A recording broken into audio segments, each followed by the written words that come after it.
So after that, ROE, return on equity. So ROE is amount of income retained as a percentage of the shareholders of equity. So return on equity measures the corporations of the profitability of revealing much profit company and guaranteed with the and a number of the invested. So ROE is equal to NPAT, net profit after tax, upon total number of equity multiplied by 100. So next is one problem they are given here. So this following is the balance is the relevant extract from the profit and loss account and the balance sheet of X Limited as on 31st March 2014. So profit and loss account for the year ended 31st March 2014. Okay, क्या दिया है इसके अंदर? सबसे पहले हमें to administration expenses, profit and loss account दिया हुआ है इनकम स्टेटमेंट। तो उसके अंदर क्या दिया हमें? एडमिनिस्ट्रेटिव एक्सपेंसेस कितना दिया हुआ है? 80,000। उसके बाद to selling and distribution expenses 27,000, to provision of tax 13,000 and हमारा नेट प्रॉफिट कितना है? 80,000। उससे पहले क्या दिया हमें इसे में? बाय ग्रॉस प्रॉफिट कितना मिला है हमें? 2 लाख। ओके, सो हमें नेट प्रॉफिट कितना हुआ है? कैरेट डाउन यहाँ पे 80,000।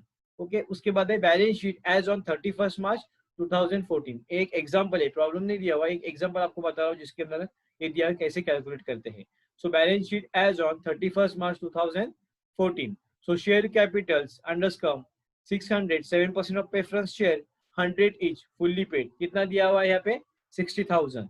ठीक है, उसके बाद क्या दिया हुआ है देखिए, 1500 equity share of 100 each fully paid 1,50,000। Okay, उसके बाद दिया हुआ है रिजर्व, जनरल रिजर्व, उसके बाद capital redemption reserve and dividend equalisation fund. So general reserve 40,000, capital reserve 30,000 and dividend equalisation fund 20,000। उसकी टोटल कितनी आई यहाँ पे? 90,000। ठीक है, सो इसका पूरा कितना है टैली हुआ है? टोटल एम्प्लॉयड इसका है 3 लाख। उसे कहते हैं हम प्रोप्राइटर्स फंड। क्यों? क्योंकि share plus sorry equity share capital मतलब share capital plus reserve is equal to our proprietors fund. So कितना मिला हमारा? फॉर्मूला देखिए क्या दिया है, returns on proprietors fund is equal to net profit upon proprietors fund multiply by 100। सही है, सो नेट प्रॉफिट कितना है हमारा? नेट प्रॉफिट यहाँ पे 80,000 और हमारा प्रोप्राइटर्स फंड कितना है मिला टोटल करके? प्रोप्राइटर्स फंड हम लोग का 3 lakh.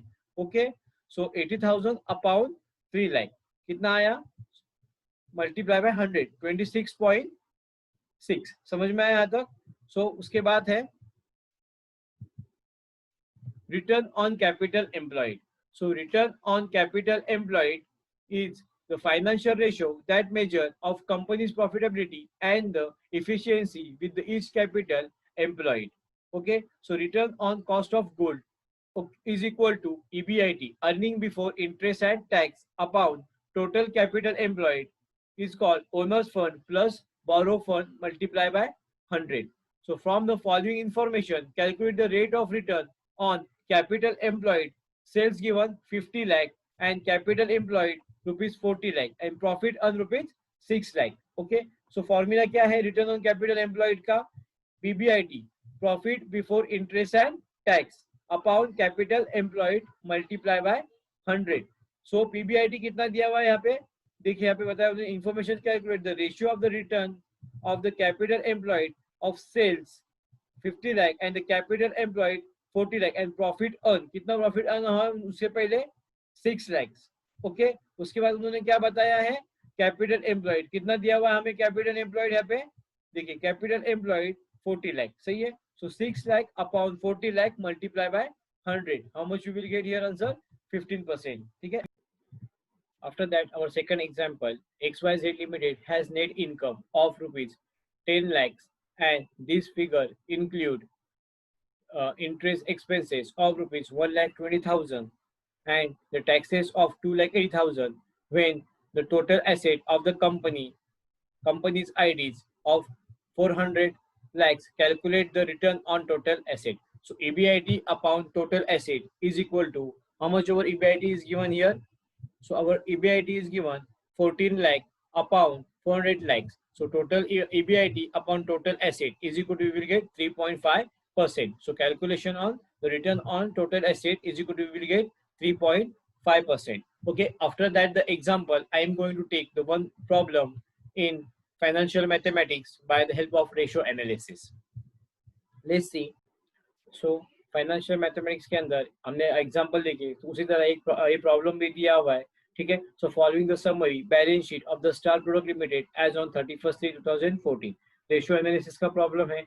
Liability side and asset side क्या दिया, बैलेंस शीट दिया हुआ है. लायबिलिटी साइड में है equity share capital 5 lakh, general reserve 3 lakh, security premium 25,000, 10% debenture 7,50,000, profit and loss account 7,40,000, sundry creditors 2,30,000, bank overdraft given 3,95,000, provision for taxation 1,80,000, proposed equity dividend 1,50,000, and asset side fixed asset given 13 lakh, investment 4 lakh, after that stock 8,40,000, 50,000, sundry debtors given 5 lakh, prepaid expenses 40,000, advance income tax given 78,000, cash at bank balance 62,000, share issue expenses 10,000, and the last one is preliminary expenses given 30,000. So total of the balance sheet 32 lakh 70,000, 32 lakh 70,000. क्या calculate करना है? You are required to compute the following ratios: current ratios and liquid ratios. So everyone knows about the current ratios formula. क्या है formula? Current asset upon current liability. So कौन से current asset है? Stock है, debtors है, prepaid expenses है, advance income tax and cash at bank upon current liability. Creditors है, bank overdraft, provision for taxation and propose dividend. ये क्या है? हमारे करंट लायबिलिटीज है. सो सबसे पहले करंट एसेट की टोटल करनी है. 8 लाख स्टॉक दिया हुआ है 8,50,000, डेटर्स दिया हुआ है 5 लाख, सही है. उसके बाद प्रीपेड एक्सपेंसेस दिया हुआ है 40,000, एडवांस टैक्स कितना दिया हुआ है 78,000, एंड कैश एट बैंक है 62,000. अपॉन क्रेडिटर्स कितना है 2,30,000, बैंक ओवरड्राफ्ट 3,95,000, उसके बाद provision for taxation 1,80,000 and propose dividend है 1,50,000. ओके, सो इसका कैलकुलेशन करना है हमें. सबसे पहले करंट एसेट कितना टोटल आया है 15,30,000. सो 15,30,000 डिवाइडेड बाय 9,55,000, सही है. कितना मिला 1.60, सही है. सो इसका आंसर आया current ratio is equal to 1.60. उसके बाद क्या देखना है हमें? Liquid ratio. क्या फॉर्मूला लिक्विड रेशियो का? Quick asset upon quick liability. So quick asset is equal to our current assets minus stock minus prepaid expenses minus advance tax. Okay, so upon current liabilities minus bank overdraft. So current asset कितने दिए हुए हम लोग के? Current asset है हमारे total जो हमने ऊपर फाइंड किए 15,30,000. ये क्या है? हमारे करंट एसेट है. उसके अंदर से क्या लेस होगा? Stock minus prepaid expenses minus advance tax. ये तीनों दिया हुआ है, सही है. सो देखिए यहाँ पे 15,30,000 माइनस 8,50,000 माइनस 40,000 माइनस 78,000, कितना मिला 5,62,000. ये क्या है हमारा? ये है हमारा क्विक एसेट. उसके बाद में करंट लायबिलिटी. करंट लायबिलिटी कितना निकाला है हम लोग ने? करंट लायबिलिटी हमारा 9,55,000 माइनस अपना बैंक ओडी कितना है? बैंक ओवरड्राफ्ट दिया हुआ 3,95,000. सो 3,95,000. सो 5,62,000, सही है. सो कैसे कैलकुलेशन करेंगे अभी? 5,62,000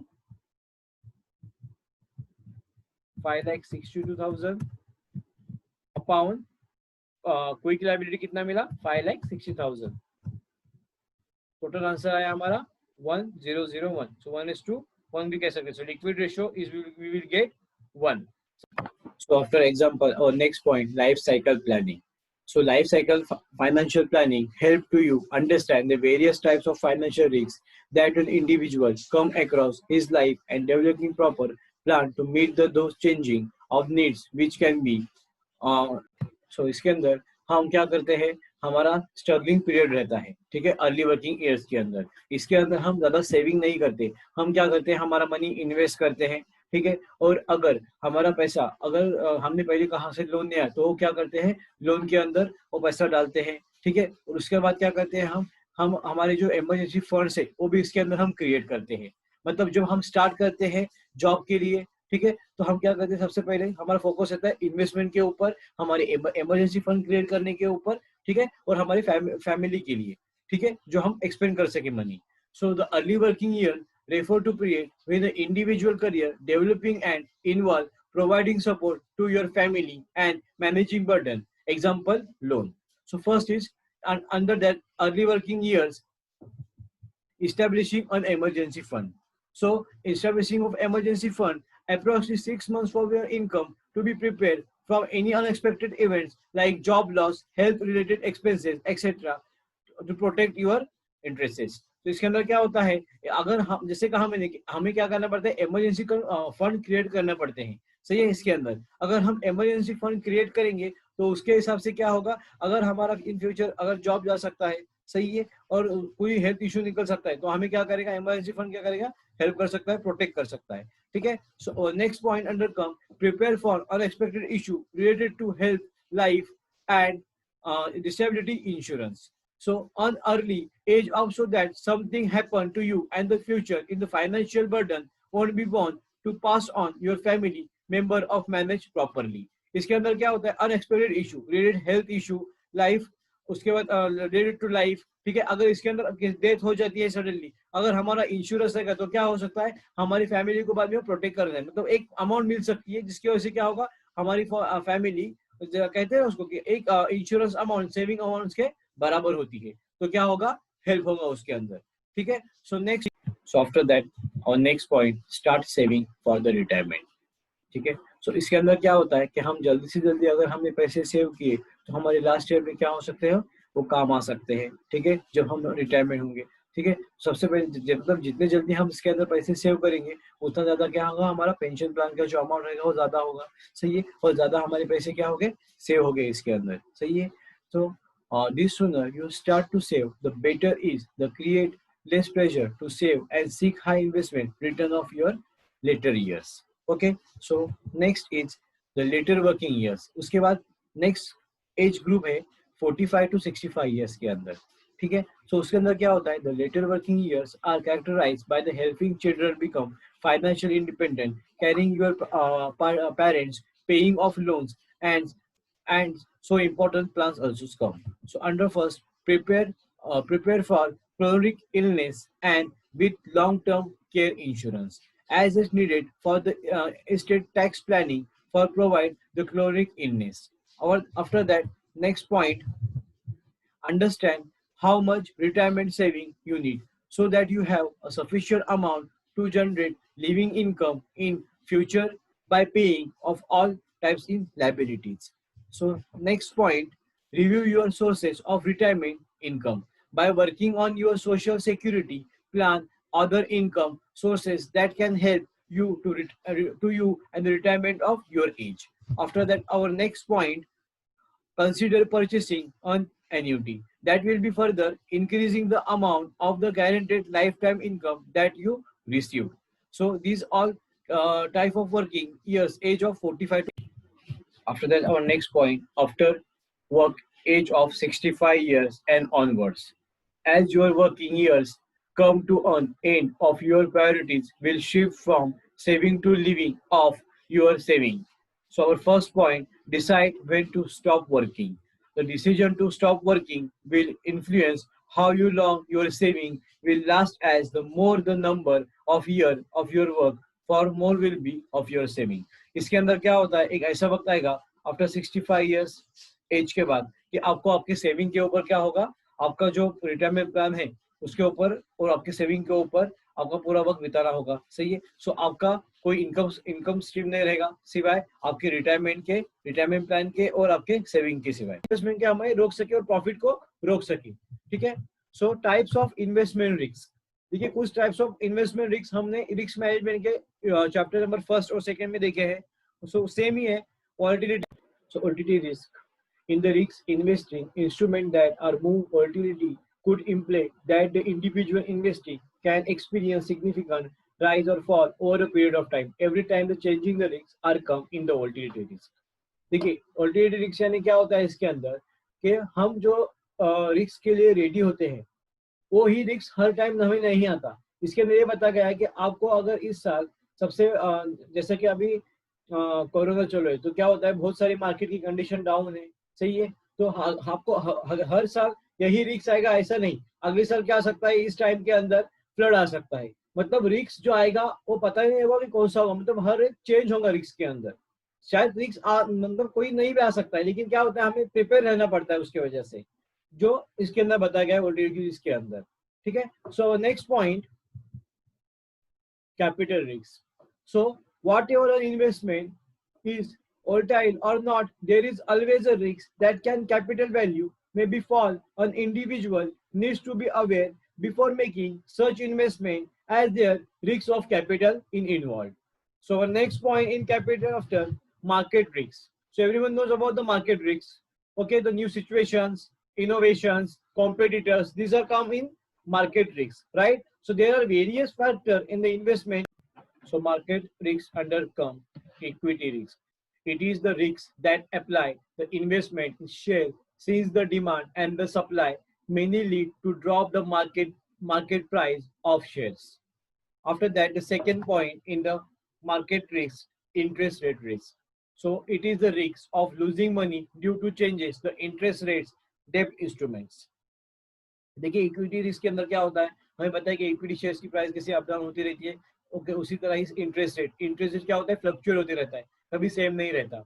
ओके, सो उसके बाद आता है हमारा next point, currency risk. Everyone knows about the currency risk. ठीक है, आपको हर वक्त बता रहा हूँ कि डॉलर का रेट कैसा होता है, हर टाइम चेंज होता है, फ्लक्चुएट होता है। ठीक है, आज अगर 75 है तो कल 70 हो सकता है, 73 हो सकता है, या 78 भी हो सकता है। मतलब क्या होता है कि इंटरनेशनल मार्केट के अंदर फॉरेन ट्रेड के अंदर क्या होता है, हमें अगर कोई डील करते हैं तो क्या करते हैं, डॉलर के रेट देखते हैं, उसी वजह से क्या हो सकता है, हमें मार्केट में कभी नुकसान भी हो सकता है, कभी उसके अंदर प्रॉफिट भी हो सकता है। लेकिन यहाँ पे क्या बताया गया है कि अगर हम डील कर रहे हैं, बिजनेस कर रहे हैं इंटरनेशनल लेवल के अंदर, तो हमें करेंसी रिस्क ध्यान में रखना बहुत ही जरूरी है। So it is the risk of losing money due to currency fluctuation. For example, if the current value of the INR less as compromise of USD dollar, or your Indian stock will be worth less in USD dollars. Okay, so our next point, liquidity risk.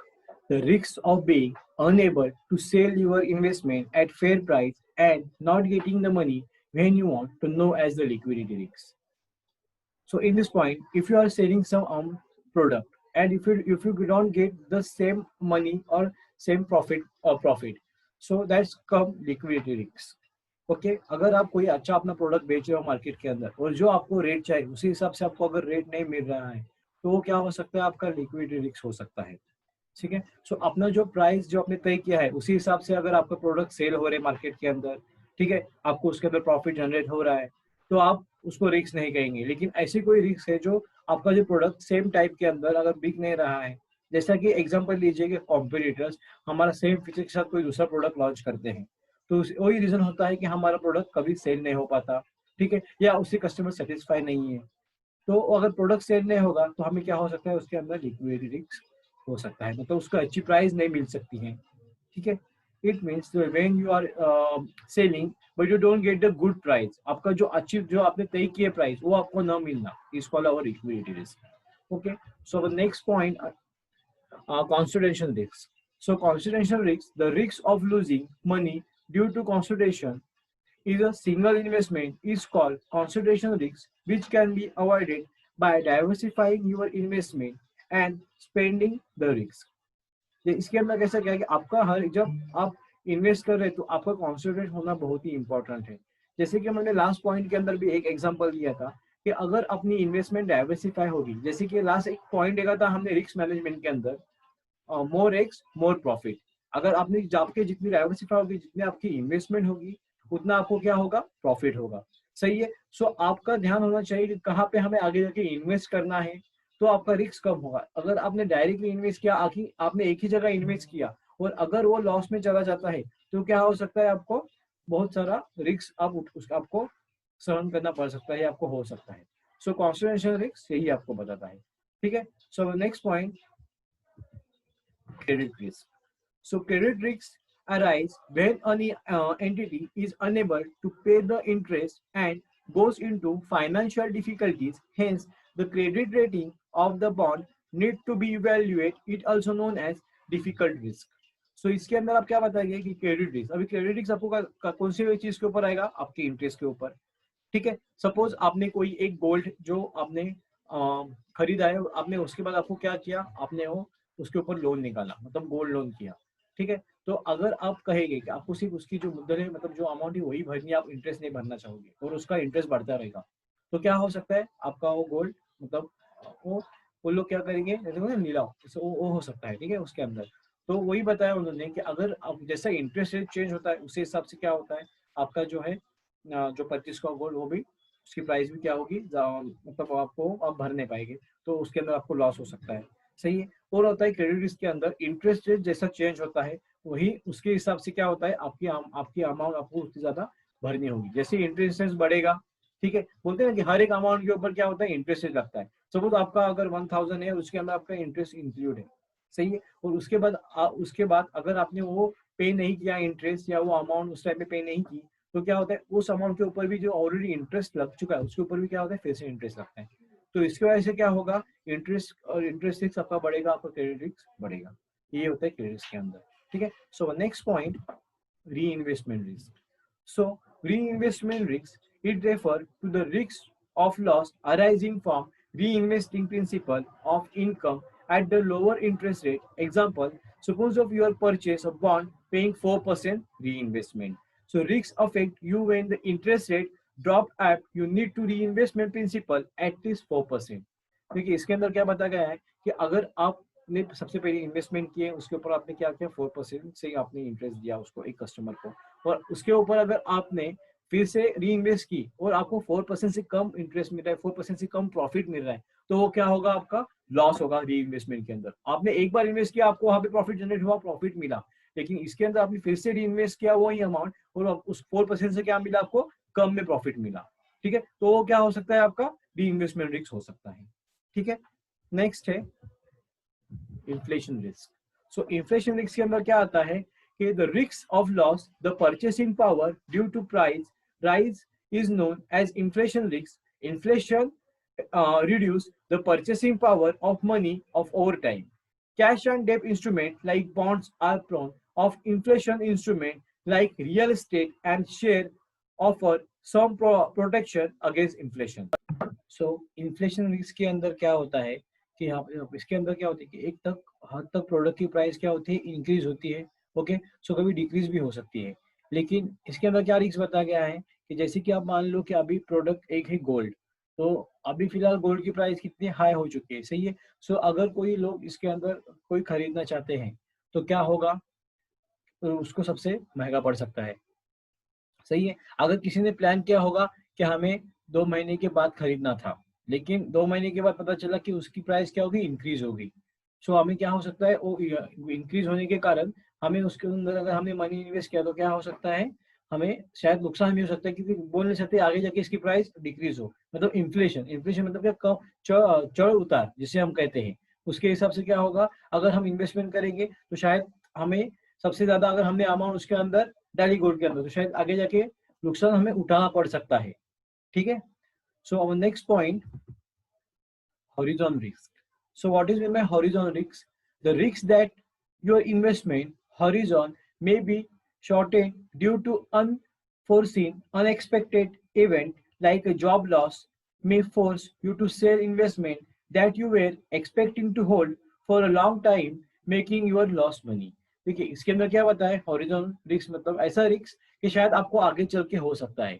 जैसे कि मैंने आज बहुत बड़ी investment की, ठीक है, लेकिन मैंने इन्वेस्टमेंट कौन से बेसिस पे की, मेरे करंट जॉब प्रोफाइल के ऊपर, ठीक है। तो उसके बाद क्या होगा कि मैंने मेरी करंट जॉब के प्रोफाइल के ऊपर इन्वेस्टमेंट की है, मेरी जो सैलरी है पर मंथ वो मेरे अकाउंट में क्रेडिट होती है 1 लाख रुपीज, ओके, एक एग्जाम तौर पे बता रहा हूँ।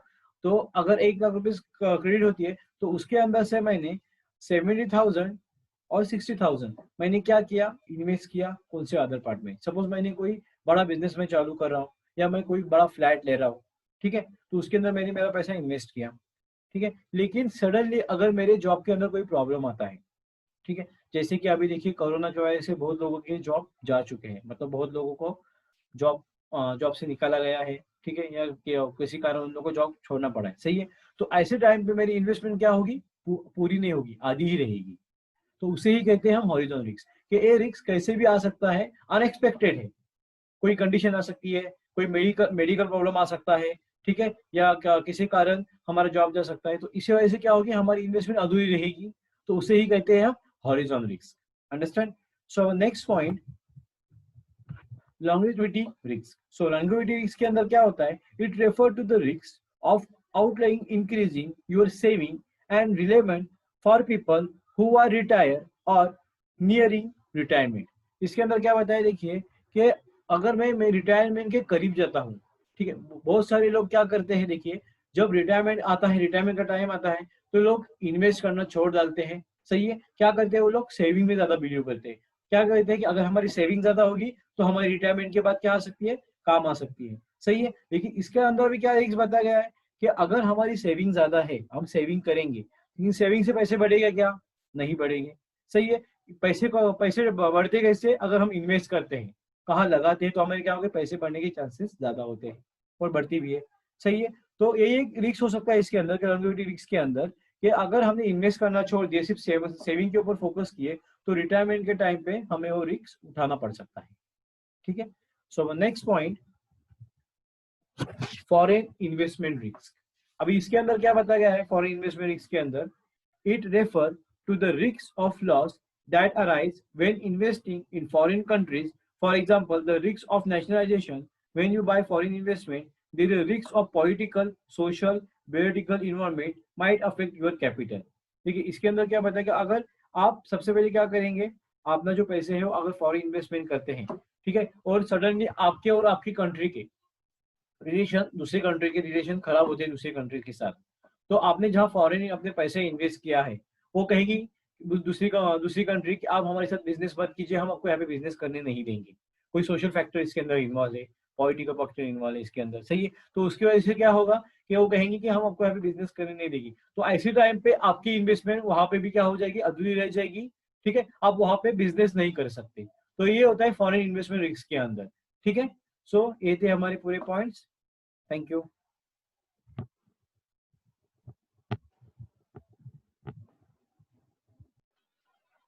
Hello everyone.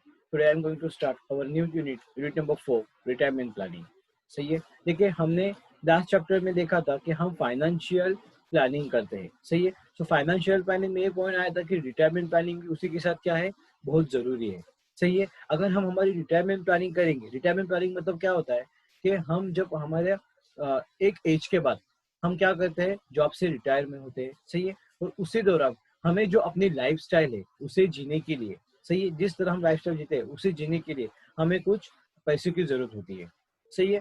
तो उसके लिए हम क्या करते हैं, स्टार्ट में इन्वेस्ट करते हैं, सही है। और इन्वेस्ट करने के बाद हम हमारे जो रिटायरमेंट में से आने वाला जो पैसा है, मतलब जो सेविंग, देखिए हमने लास्ट पॉइंट के अंदर भी देखा था कि जो एज ग्रुप होता है 45 to 60, उसी दौरान हम क्या करते हैं, इन्वेस्टमेंट, हम ज्यादा स्टॉक इन्वेस्टमेंट की तरफ ज्यादा नहीं जाते, कहा जाता है हम सेविंग की तरफ। क्यों? तो हमें पता होता है कि हमारा जब रिटायरमेंट का टाइम आएगा, जो हम हमारी सेविंग क्या होगी, हमें सबसे ज्यादा काम आएगी, ठीक है। तो उसी दौरान आता है रिटायरमेंट प्लानिंग। रिटायरमेंट जब हमें होगा तो आने वाला जो पैसा है उसके हिसाब से हम हमारी लाइफ स्टाइल हम इधर से जी सकते हैं, सही है। सो उसके अंदर फर्स्ट पॉइंट है salary and it's components. So salary is a fixed regular payment made by an employee to an employee for the services, and the given is typically paid off the monthly basis. Salary ये पता है सबको monthly basis पे दी हुई जाती है, सही है।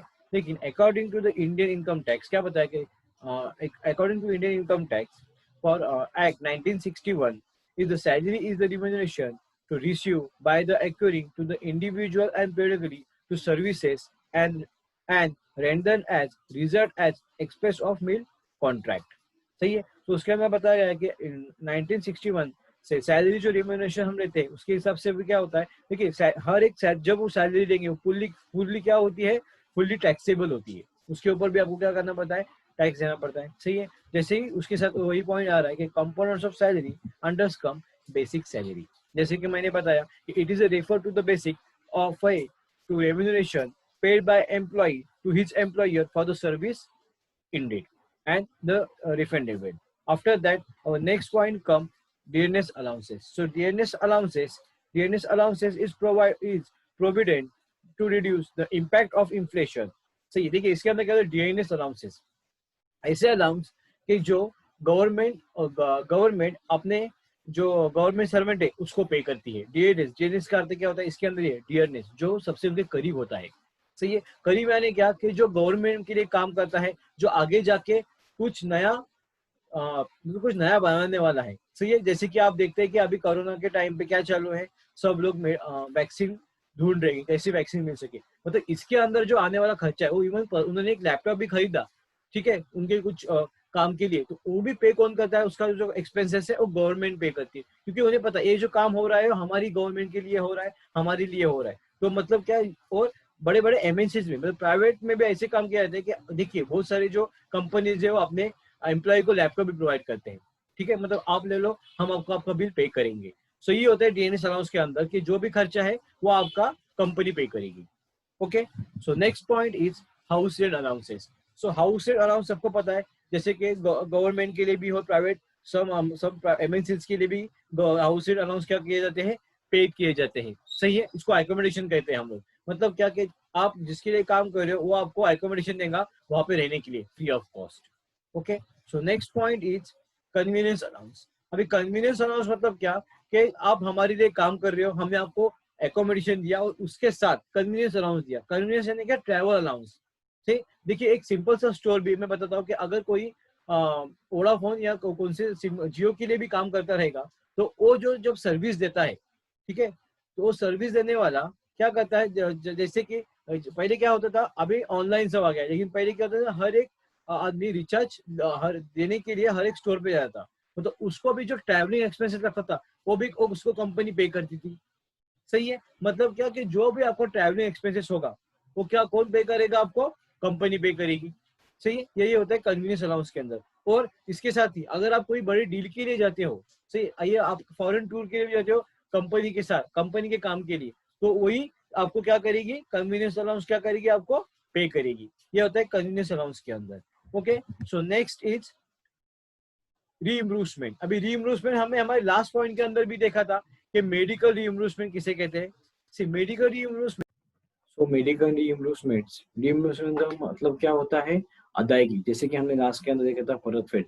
सो कितना हमें इसके अंदर अमाउंट मिलती है, इन्होंने बताया कि medical reimbursement are provided to the employees for the medicine and the medical treatment subjected to 25,000 annually. ठीक है, इसके अंदर क्या होता है कि अगर आपका जो चार्ज रहेगा 25,000 प्लस, तो आपको क्या करता है, जो बेनिफिट है वो रीइंबर्समेंट के अंदर क्या होता है, आपको मिलता है। और वो टैक्स क्या होता है, इसके ऊपर टैक्स फ्री होता है, the entire amount of taxable unless bill will provided. जब तक आप बिल प्रोवाइड नहीं करते तो आपको क्या होगा, आपको टैक्स आपको देना पड़ता है। सही है, so if you are giving the bill, so उसके अंदर क्या होगा, बिल देने के बाद आपका जो टैक्स है वो क्या होगा, आपको लेस हो जाएगा, तो आपको उसको टैक्स देने की जरूरत नहीं होती उसके अंदर। Okay, then next point, telephone bills, fuel, maintenance expenses also providing. इसके अंदर क्या होता है, हमें ये टेलीफोन बिल, फ्यूल, मेंटेनेंस, ठीक है, और जो एक्सपेंसेस, डेली एक्सपेंसेस है वो क्या होता है, प्रोवाइड करते हैं। इसके अंदर गवर्नमेंट भी प्रोवाइड करती है, और जो प्राइवेट कंपनीज है वो भी आपको क्या करते हैं, वो प्रोवाइड करते हैं। The companies reimbursement for the employees and the landline or mobile bills and fuel expenses subject to the period of limited time. Okay, so limited time के लिए क्या करते हैं वो लोग, आपके लिए जो टेलीफोन बिल है, फ्यूल है और मेंटेनेंस एक्सपेंसेस है वो आपको पे करते हैं। Next is vehicle hiring and the meals. इसके अंदर क्या होता है कि आपके जो व्हीकल्स हैं, ठीक है, so reimbursement are also given the employees to meet fuel expenses, जैसे कि मैंने बताया, और उसके अंदर for the vehicle hiring of the meals, fuel expense के साथ आपको जो व्हीकल हायर करते हैं उसका भी आपको क्या करते हैं, चार्ज पे करती है, और आपका मिल एकोमोडेशन के अंदर ही आता है, वो आपको क्या करती है, प्रोवाइड करती है बहुत। सो नेक्स्ट पॉइंट है रिटायरमेंट प्लानिंग। जैसे कि हम चैप्टर देखते हैं रिटायरमेंट प्लानिंग। सो रिटायरमेंट प्लानिंग क्या होते हैं, हम हमारे ओल्ड एज मतलब फ्यूचर के लिए हम क्या करते हैं, प्लानिंग करते हैं कि किस तरह हम हमारी लाइफ जी सके। सही है, कि हमारे जो डेली एक्सपेंसेस है, हमारी लाइफ स्टाइल है, उसी तरह हमें आगे अगर उसी लाइफ हमें जीना है तो हमें क्या करना होगा, रिटायरमेंट प्लानिंग हम करते हैं। सही है, तो retirement is the stage in the life cycle of the individual where the one stop and the waiting of active part of procedure and working population of account for advance for our old age for planning। हम क्या करते हैं, हमारे इसके अंदर जैसे मैंने कहा ओल्ड एज के लिए प्लानिंग करते हैं। ठीक है, एक पार्ट है, क्योंकि हमने अगर हमारा फ्यूचर सिक्योर नहीं किया तो हमें आगे जाके बहुत सारे रिस्क आ सकते हैं। सही है, ये होता है रिटायरमेंट प्लानिंग के अंदर। उसके बाद उन्हें बताया है मीनिंग ऑफ रिटायरमेंट प्लानिंग। तो इसके अंदर क्या होता है मीनिंग ऑफ रिटायरमेंट प्लानिंग के अंदर, retirement planning refer to creating a financial plan for your insure secure future. Okay, and it refer to the planning one does the financially and with respect of the aspect of life and the period when the individual is no longer used। Okay, retirement planning के हमें बहुत जरूरत होती है अगर हम हमारे future उससे हम सिक्योर करेंगे। क्यों? क्योंकि आगे जैसे मैंने अभी कहा कि हमें आगे जाके हमें जिस तरह हमारे अब लाइफ हम जी रहे हैं उसी तरह हमें क्या करना है, वो लाइफ अगर हमें मेंटेन रखनी है तो हमें रिटायरमेंट प्लानिंग बहुत ही जरूरी है। ठीक है, आगे जाके इन्फ्लेशन होगा, बहुत सारे एक्सपेंसेस बढ़ेंगे, लेकिन उस टाइम रिटायरमेंट के बाद हमारे पास कोई नहीं जॉब रहेगा। सही है, और ना कोई दूसरा इनकम रहेगा जिससे हम हमें पैसे अर्न कर सकते हैं। मतलब अगर हमने यहाँ पे रिटायरमेंट प्लानिंग सही से की तो आने वाला जो हमारा फ्यूचर है वो क्या होगा, सिक्योर होगा। ओके, सो हमारा पॉइंट है steady cash flow. Steady cash flow के अंदर क्या होता है, एक वक्त ऐसा आता है कि हम ज़्यादा एक्सपेंस नहीं कर पाते, हमारा खर्चा कम हो जाता है। सही है, ज़्यादा कैश फ्लो हमसे नहीं होता है, मतलब कैश फ्लो हम नहीं कर पाते। वो टाइम होता है हमारे ग्रैंड पेरेंट्स, वो क्या करते, ज़्यादा एक्सपेंस नहीं करते, मतलब जो और भी उन्हें इन्वेस्ट किया है या जो उनकी पेंशन अमाउंट है उसके ऊपर वो क्या करते हैं, अपना पूरा पूरा जो लाइफ है, मतलब जो रिमेनिंग उनकी जो लाइफ है वो क्या करते हैं, उसके ऊपर पूरा गुजारते हैं। सही, जैसे कि हमने आज के अंदर देखा 65 एज के बाद वो ज़्यादा इन्वेस्ट नहीं करते, वो सिर्फ सेविंग और अपने पेंशन अमाउंट के ऊपर क्या करते हैं, ज़्यादा ध्यान रखते हैं। ठीक है, सो नेक्स्ट पॉइंट है life expectancy. So invest your life insurance policy, protect the life loved ones and from the loving arise due to the death। इसके अंदर क्या होता है, हमारे जो अमाउंट है हम क्या करते हैं, एक हिसाब से हम पे करते हैं। सही है, और उसके बाद हम इंश्योरेंस कवर निकालते हैं, क्योंकि हमारे लव वंस के लिए, मतलब जिनसे हम प्यार करते हैं उनके लिए हम क्या करते हैं, हम उनके लिए हम इंश्योरेंस कवर निकालते हैं, मेडिकल कवर निकालते हैं। कि क्या होता है, जब इमरजेंसीज के अंदर वो क्या होता है, हमें उसका बहुत सारा एडवांटेज हम उसका ले सकते हैं। सही है, सो नेक्स्ट पॉइंट है इसके अंदर changes in the social structure. देखिए पहले क्या होता था कि एक आदमी काम करता था और उसके हिसाब से सब लोग क्या करते थे, उसके ऊपर डिपेंड होते थे। लेकिन अभी ऐसा नहीं है, अब हर क्या है, हर कोई इंडिपेंडेंट होना चाहता है, हर कोई अपने अपने पैसे कमा कर मतलब अपनी लाइफ स्टाइल जीना चाहता है। ये होता है changes in social structure. So next point है lack of social security and schemes। The social security of schemes like the public provident fund of the employee and provident fund may not be sufficient for an individual that making retirement planning and the important। ठीक है, हम जो fund create करते हैं वही हमें sufficient नहीं होता। अगर हम आगे जाके रिटायरमेंट प्लानिंग करेंगे, मतलब वो पैसा हम फ्यूचर के लिए सिक्योर करके रखेंगे, बचा के रखेंगे, तो हमें उससे ज्यादा फायदा हो सकता है। सिर्फ फंड मतलब फंड डालने से या फंड मिलने से हमें क्या होगा, वो सब प्रॉफिट नहीं होगा। लेकिन हमें जो पैसा अगर आगे के लिए हमने सोच के रखे और वो पैसा हमने सेविंग किए, तो क्या होता है, हमें जब हम रिटायरमेंट स्टेज पे जाते हैं तब हमें क्या होता है, वो पैसे की हेल्प होती है। ठीक है, सो नेक्स्ट पॉइंट है उसके अंदर फंड्स ऑफ इमरजेंसीज। ठीक है, इमरजेंसी फंड, जैसे मैंने अभी लास्ट टाइम और लास्ट चैप्टर के अंदर भी कहा था कि हमें इमरजेंसी फंड क्रिएट करना बहुत ही जरूरी है, क्योंकि हमारे एक्सपेंसेस बहुत होते हैं। लेकिन उसी के साथ अगर हमारे इमरजेंसी फंड क्रिएट किए तो कहीं ना कहीं हम हमारे एक्सपेंसेस को क्या कर सकते हैं, कम कर सकते हैं। सही है, और जो एक्स्ट्रा एक्सपेंसेस जाने वाले हैं रिलेटेड टू हेल्थ, वो भी क्या कर सकते, कम कर सकते हैं। सही है, so emergency fund could be in sorry the emergency fund could be in the form of accident and critical illness। ठीक है, एक्सीडेंट के लिए और क्रिटिकल इलनेस के लिए हम क्या सकते हैं, इमरजेंसी फंड हमें क्रिएट करेंगे, और अगर ऐसी कोई प्रॉब्लम आते हैं तो हमें क्या होगा, उसके अंदर हेल्प हो सकती है।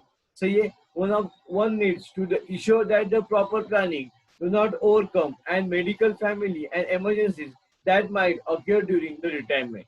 ओके, अगर पता है हमें रिटायरमेंट के टाइम पे भी बहुत सारे मेडिकल एक्सपेंसेस होते हैं, तो अगर हमने रिटायरमेंट तक हमने इमरजेंसी फंड क्रिएट किए, तो जो रिलेटेड टू हेल्थ इश्यू है वो क्या हो गए, इजीली हो गए, हमारे सॉल्व हो सकते हैं। सही है, सो नेक्स्ट पॉइंट है उसके बाद inflation. So inflation is refer to a price rise in order to meet the rising and the price of goods commodities in the future। retirement planning is essential to save sufficient amount of money। देखिए अगर हमारी retirement planning होगी ना, तो क्या होगा, अभी जो जाके जो प्राइसेस है कमोडिटीज वो आगे जाके क्या होंगे, फ्यूचर में और बढ़ेंगे। सही है, तो क्या होगा, हम अगर रिटायरमेंट प्लानिंग नहीं करेंगे, हमारा उतना मनी सेव नहीं होगा, तो हम वो ज्यादा से ज्यादा क्या परचेज नहीं कर पाएंगे, या उसके अंदर हम ज्यादा मतलब टिक नहीं पाएंगे, मतलब क्या बोलते हैं कि हम उसको एक्सपेंसेस हो हम पूरे नहीं कर पाएंगे। तो अगर हम सेविंग करेंगे फ्यूचर के लिए, तो क्या होगा, हमारा जो मनी है हम सेव करेंगे, और उसके हिसाब से क्या कर सकते हैं, जो जिस तरह अभी हम हमारी लाइफस्टाइल है उसी तरह क्या होगी आगे भी वैसी बरकरार होगी। ओके, सो नेक्स्ट है उसके अंदर financial priorities. So financial priorities के अंदर आता है investor need the physiological priorities their financial goals to insure secure future for the later and struggle of the life. इसके अंदर क्या होगा कि फाइनेंशियल प्रायोरिटी सबसे पहले हमें देखना है कि हम जो रिटायरमेंट प्लानिंग कर रहे हैं उसके अंदर हमें मोस्ट इंपॉर्टेंट थिंग है कि हम हमारे पहले बेसिक नीड्स पूरे हो, ठीक है, ना कि हमारे जो बाकी के नीड्स है। बेसिक नीड्स यानी क्या कि हम हमारे पास जो फूड डेली एक्सपेंसेस हम कर सके, ऐसी नीड पूरे हो, इसके ऊपर हमें क्या करना है, सबसे पहले ध्यान देना है फाइनेंशियल प्रायोरिटीज के अंदर, ठीक है। उसके बाद में फिर देखना है कि हमें कितने आगे आगे इन्वेस्ट करना है, कितना सेविंग करना है। जब तक हमारी फाइनेंशियल प्रायोरिटीज मतलब हमारे जो डेली नीड पूरे नहीं होते उसके अंदर ही हमें सबसे पहले जो हमारी डेली नीड है वही हमें देखना है, ठीक है। सो नेक्स्ट पॉइंट है उसके बाद early retirement planning. So, sooner the retirement planning, it is the better for the investor as necessary amount of funds can be accommodated to the short time. जितना जल्दी हो सके हमें क्या करना है, हमें रिटायरमेंट प्लानिंग करना है। हाँ जल्दी मतलब क्या कि हमने लास्ट पॉइंट के अंदर भी देखा था कि हम कम एज के अंदर जो अगर जॉब कर रहे हैं तो उसी एज में हमें क्या करना है, उसी एज से हमें रिटायरमेंट प्लानिंग चालू करना है। तो जितना हम जल्दी रिटायरमेंट प्लानिंग चालू करेंगे उतने हमें रिटायरमेंट के बाद हमारा जो अमाउंट है वो ज्यादा मिलेंगे, मतलब हमारे रिटर्न्स क्या होंगे, ज्यादा होंगे।